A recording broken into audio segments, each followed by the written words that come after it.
പരിശുദ്ധാത്മാവേ എന്നിൽ വന്നു നിറയണമേ. പരിശുദ്ധാത്മാവേ കൃപ ചൊരിയണമേ. പരിശുദ്ധാത്മാവേ ശക്തി പകരണമേ. പൊട്ടിയിട്ടും കൂട്ടി കെട്ടിയ പഴയൊരു ജപമാല വീട്ടിലുണ്ടായിരുന്നു. പൊട്ടിയിട്ടും കൂട്ടി കെട്ടിയ പഴയൊരു ജപമാല വീട്ടിലുണ്ടായിരുന്നു. ഏതെങ്കിലുമൊക്കെ കൂട്ടായ്മകള് തകർന്നു പോയിട്ടുണ്ടെങ്കിൽ, നിലച്ചു പോയിട്ടുണ്ടെങ്കിൽ, അതൊരു പൊട്ടിയ ജപമാലയാണത്. അതിനെ വീണ്ടും കൂട്ടിക്കെട്ടാൻ സഭ നമ്മെ ഓർമ്മിപ്പിക്കുകയാണ്.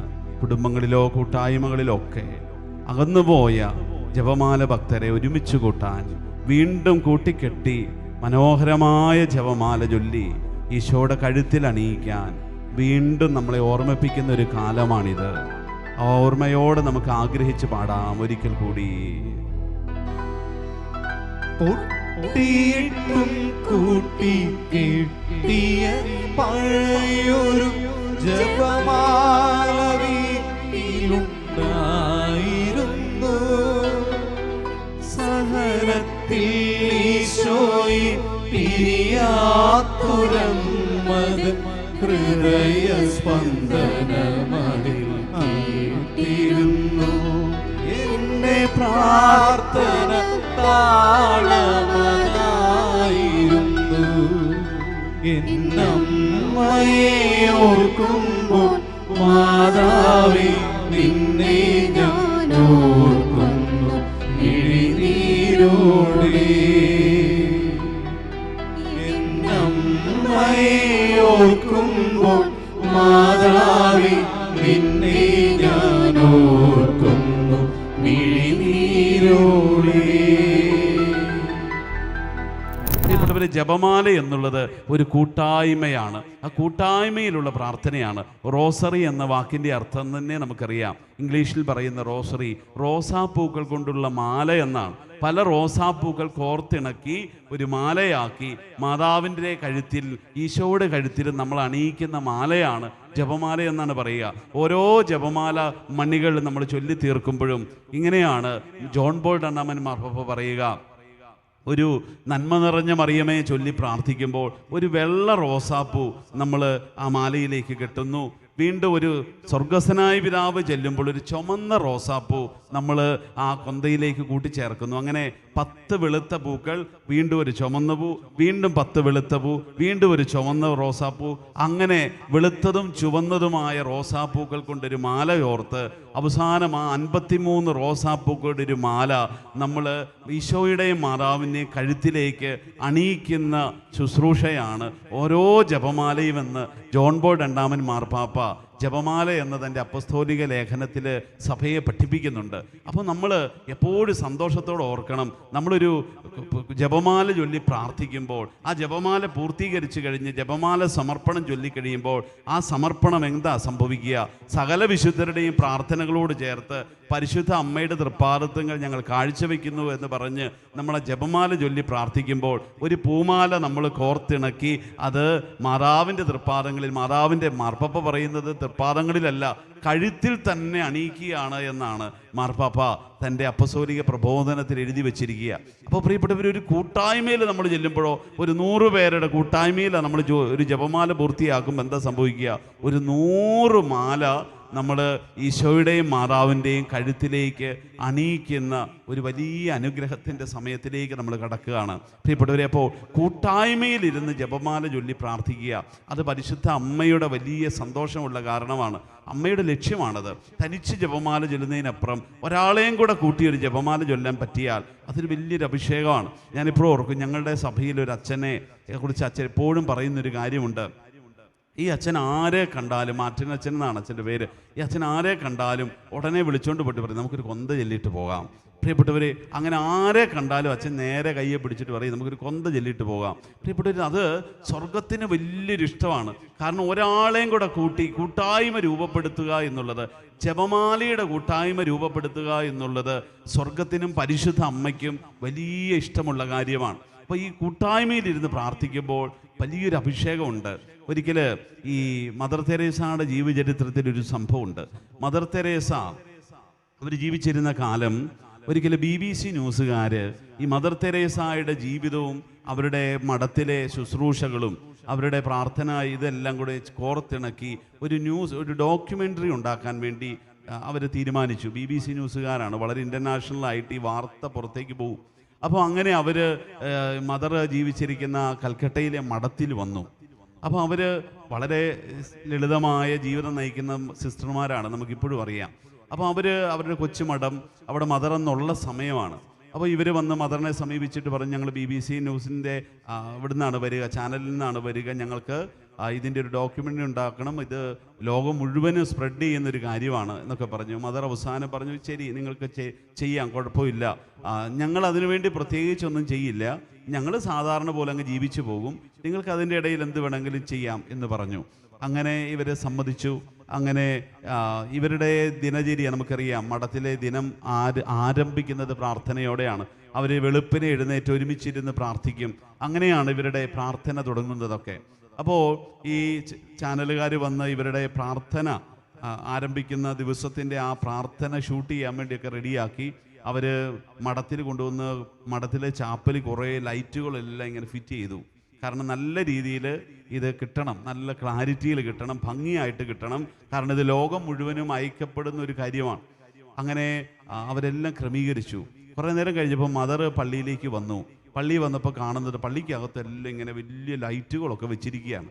മദർ ചോദിച്ചു, ഇത് എന്ത് പരിപാടിക്കാണെന്ന് ചോദിച്ചു. അവർ പറഞ്ഞു, ഇത് നിങ്ങൾ പ്രാർത്ഥിക്കുന്നതൊക്കെ ഞങ്ങൾക്ക് നല്ല രീതിയിൽ കിട്ടാൻ വേണ്ടി, ക്ലാരിറ്റിയിൽ കിട്ടാൻ വേണ്ടിയിട്ട് നല്ല ലൈറ്റ് സംവിധാനങ്ങൾ ഒരുക്കിയിരിക്കുന്നതാണെന്ന് പറഞ്ഞു. മദർ പറഞ്ഞു, വേഗം പറക്കിക്കൊണ്ട് പൊക്കോളാൻ പറഞ്ഞു. ഈ ചാപ്പലിൻ്റെ അകത്ത് ഒന്നും ഞങ്ങൾ അനുവദിക്കില്ല, ഞങ്ങളെല്ലാം പറക്കിക്കൊണ്ടോക്കോളാൻ പറഞ്ഞു. അങ്ങനെ അവരെ കൊണ്ട് എല്ലാം തിരിച്ചെടുപ്പിച്ചു. എന്നിട്ട് പറഞ്ഞു, നിങ്ങൾക്ക് ഞങ്ങളുടെ പ്രാർത്ഥന അങ്ങനെ എടുക്കണമെന്ന് അത്ര നിർബന്ധമാണെങ്കിൽ നിങ്ങൾക്ക് ക്യാമറാമാന് മാത്രം പള്ളിക്കകത്തിരുന്ന് നിങ്ങൾക്കുള്ള വെളിച്ചത്തിൽ നിങ്ങൾ എടുത്തോളുക എന്ന് പറഞ്ഞ് മദർ ഇവരുടെ ചാനലുകാരോട് കർശനമായിട്ട് പറയുകയാണ്. അവർക്ക് ഭയങ്കര വിഷമമൊക്കെ ഉണ്ടായി, അവർക്കൊരു നീരസമൊക്കെ തോന്നി. ഈ മദറിനത്തെ ഇങ്ങനെയൊക്കെ പെരുമാറുന്നത്, ഇപ്പോൾ സാമാന്യബോധമില്ലേ, നല്ല വെട്ടം ഉണ്ടെങ്കിലല്ലേ ഇത് ഭംഗിയായിട്ട് കിട്ടൂ, ഞങ്ങൾക്ക് വേണ്ടിയല്ലല്ലോ ഇവർക്ക് വേണ്ടി കൂടിയല്ലേ എന്നൊക്കെ ഈ മനുഷ്യൻ ചിന്തിക്കുന്നുണ്ട്.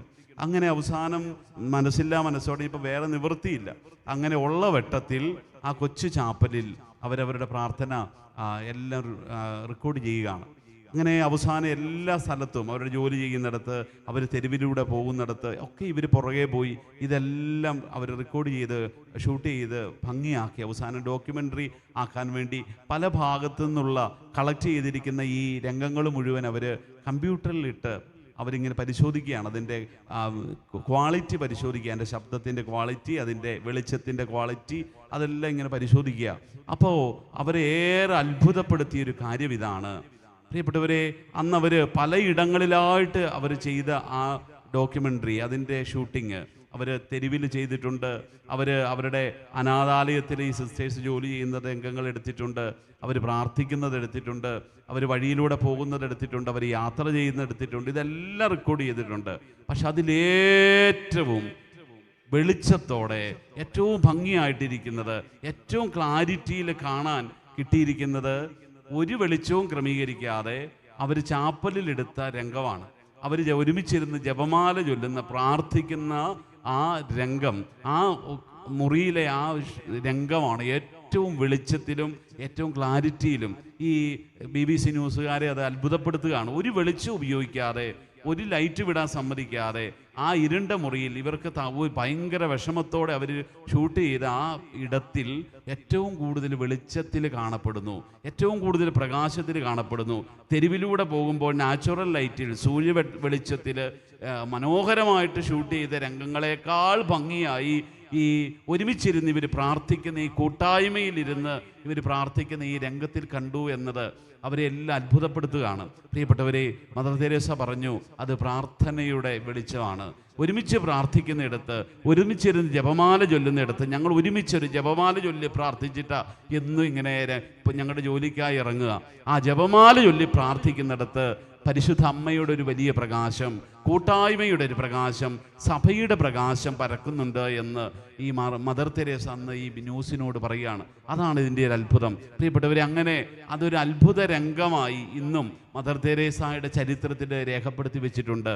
അവരൊരുമിച്ചിരുന്ന് പ്രാർത്ഥിച്ചിടത്ത് അവർ കാണാത്തൊരു വെളിച്ചം. പ്രിയപ്പെട്ടവരെ, നമ്മൾ ഇന്ന് പ്രാർത്ഥിക്കുന്ന, നമ്മൾ ഒരുമിച്ച് കൂടി പ്രാർത്ഥിക്കുന്ന ഇടങ്ങളിലെല്ലാം നമ്മൾ കാണാത്ത ഒരു വെളിച്ചം പകരുന്നുണ്ട്.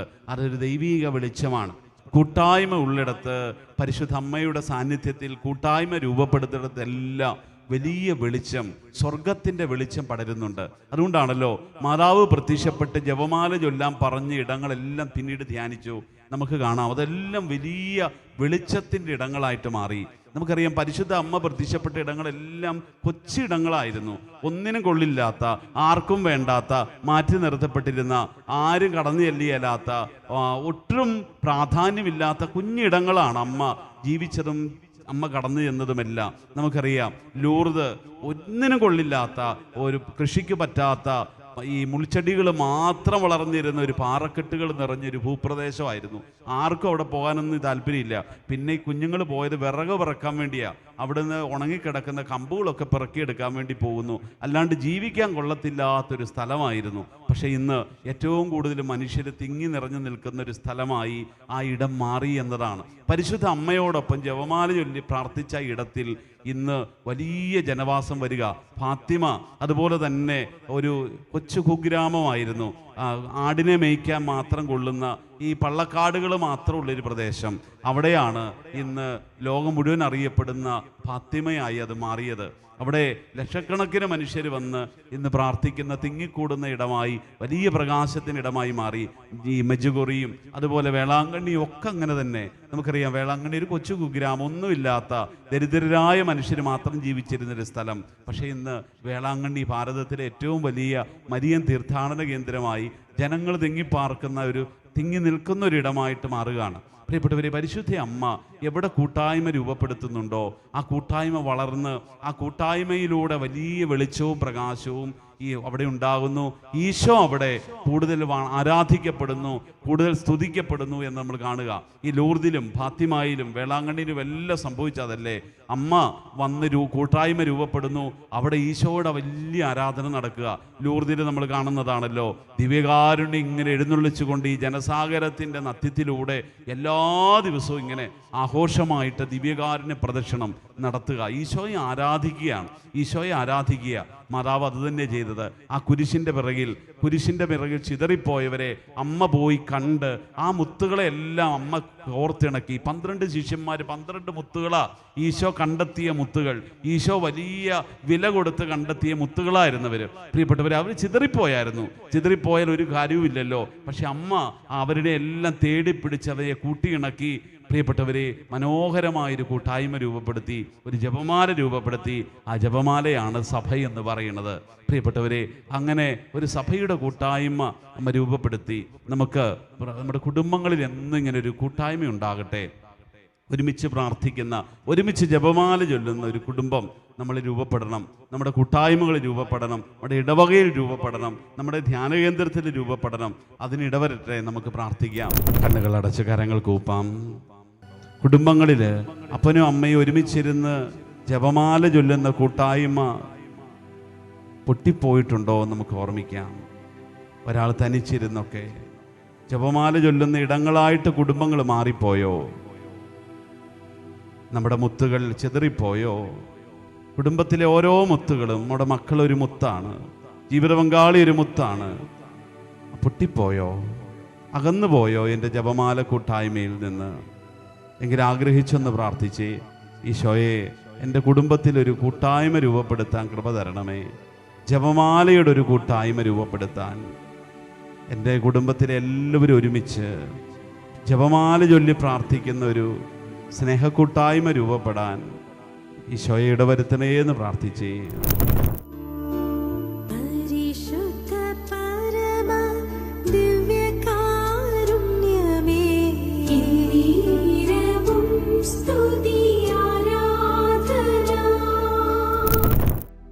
ആദ്യ നൂറ്റാണ്ടിലെ അനുഭവം പോ അതിശയം ലോകത്തിൽ നടന്നിടുവാൻ. ആദിയിലെന്നപ്പോൾ ആത്മാവേ അധിക ബലം തരണേ. ആഗ്രഹിച്ച ആദ്യ നൂറ്റാണ്ടിൽ എന്ന പോലെ, ആദിമ സഭയിൽ എന്ന പോലെ കൂട്ടായ്മകൾ വളരട്ടെ. അന്ന് വീടുകളായിരുന്നു കൂട്ടായ്മയുടെ ഇടങ്ങൾ. അങ്ങനെ വീണ്ടും കൂട്ടായ്മ വളരാൻ വേണ്ടി നമുക്കൊന്ന് ആഗ്രഹിച്ച് പ്രാർത്ഥിക്കാം. കുടുംബങ്ങളിൽ നിന്ന് പ്രാർത്ഥനകൾ അറ്റുപോവുകയാണ്. കൂട്ടായ്മകൾ ഇല്ലാതായിക്കൊണ്ടിരിക്കുകയാണ്.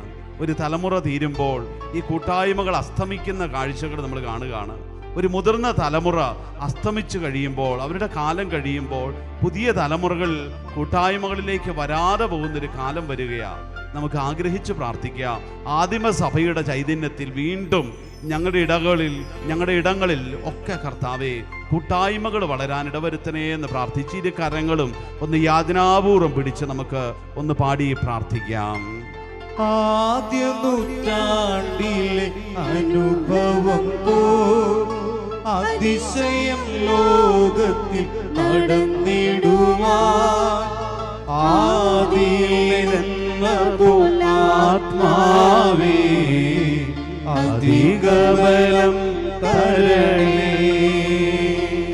ആദിയിലെന്ന ആത്മാവേ അധിക ബലം തരണേ. പ്രിയപ്പെട്ടവരെ, ഒരു കൂട്ടായ്മ രൂപപ്പെടണമെങ്കിൽ അധികമായ ബലം വേണം. ഒരാത്മാവും ഒരു ശരീരവുമായി അവർ ഒരുമിച്ചിരുന്ന് പ്രാർത്ഥിച്ചിരുന്നുവെന്നാണ് ആദിമ കൂട്ടായ്മയെക്കുറിച്ച് പറയുക. കൂട്ടായ്മകൾ എപ്പോഴും തകരുന്നത് ഭിന്നിപ്പുകളും മാത്സര്യങ്ങളും അധികാരഭാവങ്ങളും താൻ ആരാണ് വലുതെന്നൊക്കെയുള്ള ചിന്തകളും ഒക്കെ കൊണ്ടാണ്. ചേർന്നു പോകാൻ പറ്റാത്തപ്പോഴാണ് എല്ലാ കൂട്ടായ്മകളും ഭിന്നിച്ചു പോയിട്ടുള്ളത്. അതുകൊണ്ടൊരു കൂട്ടായ്മ നിലനിൽക്കാൻ അധികമായ കൃപ വേണം പ്രിയപ്പെട്ടവരെ. സാധാരണ കൃപ പോരാ. ഒരു കൂട്ടായ്മ വളർന്ന് പന്തലിക്കാൻ, നിലനിൽക്കാൻ അധികമായ കൃപ വേണം. പ്രിയപ്പെട്ടവരെ, നമുക്കൊന്ന് ആഗ്രഹിച്ച് പ്രാർത്ഥിക്കാം. പരിശുദ്ധാത്മാവേ ശക്തി പകർന്നിടണേ. എല്ലാവരും ചേർന്ന് പരിശുദ്ധാത്മാവേ ശക്തി പകർന്നിടണേ. പരിശുദ്ധാത്മാവേ ശക്തി പകർന്നിടണേ. പരിശുദ്ധാത്മാവേ ശക്തി പകർന്നിടണേ. അവിടുത്തെ ബലം ഞങ്ങൾക്ക് ആവശ്യമെന്ന് കർത്താവേ നീ അറിയുന്നു. അവിടുത്തെ ബലം ഞങ്ങൾക്ക് ആവശ്യമെന്ന് കർത്താവേ നീ അറിയുന്നു. പരിശുദ്ധാത്മാവേ ശക്തി പകർന്നിടണേ. പരിശുദ്ധാത്മാവേ ശക്തി പകർന്നിടണേ. ആദ്യ നൂറ്റാണ്ടിലെ അനുഭവം പോൽ അതിശയം ലോകത്തിൽ നടന്നിടുവാൻ. എല്ലാവരും ആദ്യ നൂറ്റാണ്ടിലെ അനുഭവം പോൽ അതിശയം ലോകത്തിൽ നടന്നിടുവാൻ. ആദ്യ നൂറ്റാണ്ടിലെ അനുഭവം പോൽ അതിശയം ലോകത്തിൽ നടന്നിടുവാൻ. ആദ്യ നൂറ്റാണ്ടിലെ അനുഭവം പോൽ അതിശയം ലോകത്തിൽ നടന്നിടുവാൻ. ആദിയിൽ എന്ന പുലാത്മാവേ അധിക ബലം തരണേ.